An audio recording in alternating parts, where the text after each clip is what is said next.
Now, if you feed your dog kibble, especially a premium kibble, then you need to know about the oldest marketing trick in the book.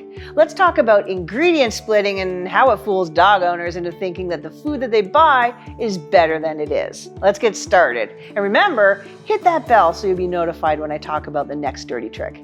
Okay, so here's a typical dog food label. What you need to know about it is that pet food makers have to list the ingredients in order from most to least, and this is done by weight. So hypothetically, this food contains more deboned chicken than any other ingredient since it's first on the list.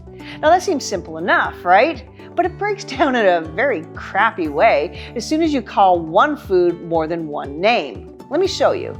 Now, this is just a random food that calls itself premium. I'm just using these foods as examples of ingredient splitting. I have no axe to grind against any of these food makers, and as you'll see, lots of dog food makers split ingredients anyway.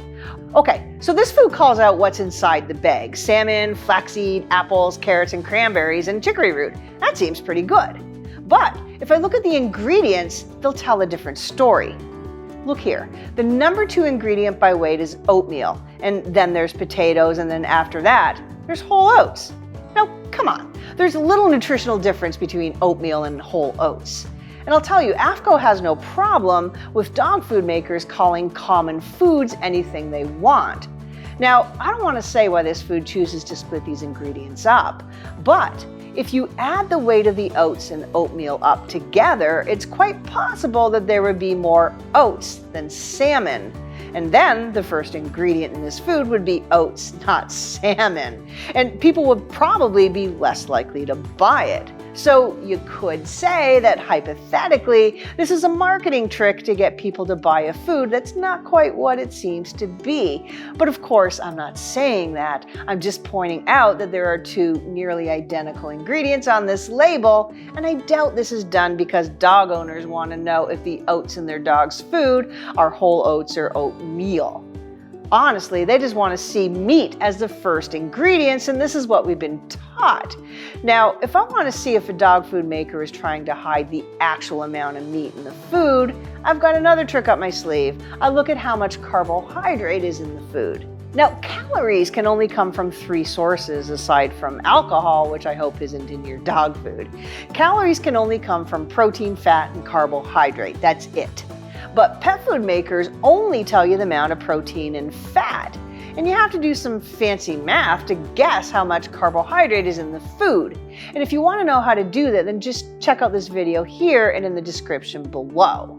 Okay, so to figure out how many carbs are in this particular food, I need the guaranteed analysis. It will tell you these 4 things, at least: protein, fat, fiber, and moisture. Some will give you ash too, but if you don't see ash listed, then just use 7 if it's a kibble. Ash doesn't change all that much. So add all of these up and subtract from 100. So 22 plus 12 plus 5 plus 10 plus 7 for ash equals 56. 100 minus 56 is 44. So this food is 44% carbohydrate, or twice as much carbohydrate than protein. So I'm having a hard time believing that salmon is actually the number 1 ingredient in this food when there's nearly twice as much oats and potatoes as salmon potentially. There might be, but the math certainly doesn't add up. But as long as AAFCO lets dog food makers call common foods whatever they want, it gives them lots and lots of room to try to cheat us. Now let's look at another food to be fair, because this certainly isn't the only brand that splits ingredients. Here's Acana's red meat recipe, and Acana claims that this food is 60% animal ingredients. Well, that sounds great, right? Well, don't get too excited. This little disclaimer says that the 60% is the weight before processing. So what does that mean exactly? Well, kibble has most of its water weight removed. Most kibbles are about 10% water or moisture. But fresh meat, you know, the kind before it's processed, is about 70% water by weight. So if this food contains 60% fresh meat with the water intact, then after it's dried into a kibble, then it would only be 24%. Now, let's look at the guaranteed analysis. So this food claims that it contains a minimum of 29% protein. That's not really close to the 60% they claim, is it? and that's because most of the water's been removed. Well, let's look at the carbs in this food and see what's going on. So this food lists ash, that's good. So we add up all of these and subtract from 100, and that gives us 27% carbohydrate. So this food has slightly more protein than carbohydrate, and that's good. But where do those carbs come from? Well, let's look at the ingredients. Okay, so you can see beef is listed as the #1 ingredient and #3, and make no mistake, this food has more protein in it than most. That's good. But check this out. I don't know about you, but I don't think there's much reason to split the lentils up based on their color. And the same with peas. Does it really matter if the peas are green or yellow? It doesn't. But what does matter is that consumers see lots of meat in the top 5 ingredients. And hypothetically speaking, there could be more lentils in this food than beef or pork, especially since legumes are high in protein.